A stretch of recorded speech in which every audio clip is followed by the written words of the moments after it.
मित्रांनो, अचानक मी केळीमध्ये आलो तर मला काय आलेलं आहे की आपल्या 2-3 केळी येलेले आहेत. आता केळी येलेले असून ते केळीचे आपण पाहणार, पण हे पहा आपण 2 दिवसाखाली हे तणकट निघलं होतं, समजा तणकट गायब आहे. आता पहा आपल्याला एक घर सापडलेलं आहे इथं केळीचं येलेलं आहे. हे पहा कशा प्रकारची क्वालिटी आहे. पहा आपलं हे यावर्षीचं कंदाचं बिन आहे आणि ऊन इतकं तीव्र आहे की यावर्षी खूपच जास्त ऊन असल्यामुळे केळीला पाणी किंवा इतर पुरवठा कमी झाल्यामुळे केळीचं उत्पन्न पण कमी होऊ शकते. त्यामुळे शेतकरी मित्रांनो आम्ही पुरेपूर काळजी घेण्याचा प्रयत्न करीत आहोत. मी तरी पण हे पहा अशा प्रकारे घर पडलेलं आहे. आता हे पहिल्याच घड आहे, अजून पण घड आहेत कमाल पाहायचं आहे. आता मला पहिली बारच हा घड दिसला आहे. हा घड निघून म्हणजे की कमळ याचं निघून कमीत कमी 2 ते 3 दिवस होऊन गेले आहेत, तेव्हाच हे घड इतका मोठा झालेला आहे. ते पाहू शकता तुम्ही पाठीमागे. आता तुम्हाला की तो केळीची अवस्था आपल्या उन्हामुळे थोडीशी म्हणजे की केळीच्या पानावर जर थोडं जे तेज आहे ते कमी झालेलं आहे. तरी पण हे पहा कुत्र्यांनी नया फाडलेले आहेत, पाणी असं देखील मारत आहे. शेतकरी मित्रांनो, बरेचसे शेतकऱ्यांचे इतर पिकं बी असतात उन्हाळ्यामध्ये, पण आपल्यापाशी थोडंफार पुरेसे पाणी आहे त्यामुळे आपण केळी घेतो आहोत. तर शेतकरी मित्रांनो, अशाच प्रकारे ह्या केळीचं आपण जे काही नियोजन आहे ते केलेलं आहे. एकच 20 mm ची नळी टाकलेली आहे आणि त्या नळीपासून हे पाणी पुरवठा होतो. पण शेतकरी मित्रांनो, मला आतापर्यंत माहीत नव्हतं की माझ्या केळी येलेल्या आहेत किंवा माझ्या केळीला केळं लागत आहेत. कारण की नेमकाच म्हणजे 2 दिवसाखाली आम्ही हे पुरं तणकट निघून नेलं होतं, पुरं तणकट निघलं होतं तेव्हा तर काही दिसलं नाही. पण आता 1 ते 2 केळी दिसली मला येलेली, त्यामुळं मी आश्चर्यचकित झालो.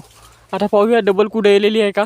कारण की शेतकरी मित्रांनो, हे शेतकऱ्यांच्या मालाला माल लागणं हे खूप मोठं सौभाग्य मानावं लागत असते. कारण की इतक्या दिवसाची आपण मेहनत केलेली असती, ती मेहनतीला कुठंतरी फळ भेटत असते. आज शेतकरी मित्रांनो पाहू शकता तुम्ही, केळीमध्ये पुन्हा एक घर सापडलेलं आहे आपल्याला आणि हे घर त्याच्यापेक्षा आधी येलेला दिसायला आहे मला. हे पाहू शकता, याला याची केळं पण फुकट झाले आहेत. हे पहा अशा प्रकारे केळीमध्ये घड आहे. आता हो याला कमीत कमी किती फणे आहेत पाहूया आपण. कारण की जे काय आवरेज आहे ते फण्यावर असते, एक फणी किती भरती आणि काय त्याला 1 2 3 5 6 7 8 9. तर मित्रांनो याला 10 फण्या आहेत, पण आपण 1 फणी कापून टाकलेली आहे. कारण की जे काही त्याची ग्रोथ आहे ती झाली पाहिजे म्हणून. तर याला 9 फण्या फुलेल्या आहेत आणि 9 फण्याचं जरी कापून हे घड फुला तरी पण आपला चांगलं उत्पन्न होतो. कारण की गेल्या वर्षी टिसूचं बेन होतं, यावर्षी कंदाचं बेन आहे, म्हणजे की त्या टिसूचं लावलेलं.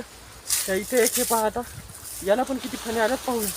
1 2 3 4 5 6 7 8 9. याला 8 फण्या बाहेर निघलेल्या आहेत. अजून 2 ते 3 फण्या कमळातून बाहेर निघतात, त्यानंतर कमळ मोडायचं काम असतं. अशा प्रकारे हे आपल्या केळीच्या व्यवस्थापन चालू आहे. आता मला पहिली बारच कळाली की केळी आपल्या येलेले आहेत. आता इथून पुढं आपल्याला खतं सोडणं आहे, ड्रीपद्वारे खतं सोडल्यानंतर त्या केळीमध्ये इतर पाहणी बी करणं आहे, पिलं कापणं आहे, पानं कापणं आहे, इतर बरेचसे कामं आहेत जे की करणं आहे. आता ते एक एक काम आपल्याला करायचं आहे दररोज. आता पाहू शकता इथून वरचा प्लॉट चांगला आहे आपला.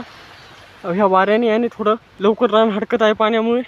आता मे महिना चालू असल्यामुळे थोडं पाण्याची बी टंचाई येत आहे. पण हे लवकरात लवकर एखादा अवकाळी पाऊस पडल्यानंतर आपल्याला समजा वातावरण गार भेटणार आहे.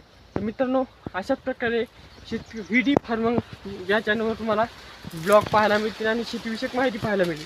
तर मित्रांनो, असे व्हिडिओ शेअर करा, कमेंट करा, नवीन असाल तर चॅनल सबस्क्राईब करा, जेणेकरून तुम्हाला असेच नवीन पाहायला मिळतील. तर भेटूया नेक्स्ट ब्लॉगमध्ये. तोपर्यंत धन्यवाद. हे पाहू शकता तुम्ही कशा प्रकारे आपल्या केळी आहे.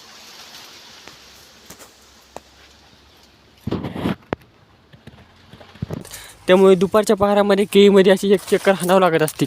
आज शेतकरी मित्र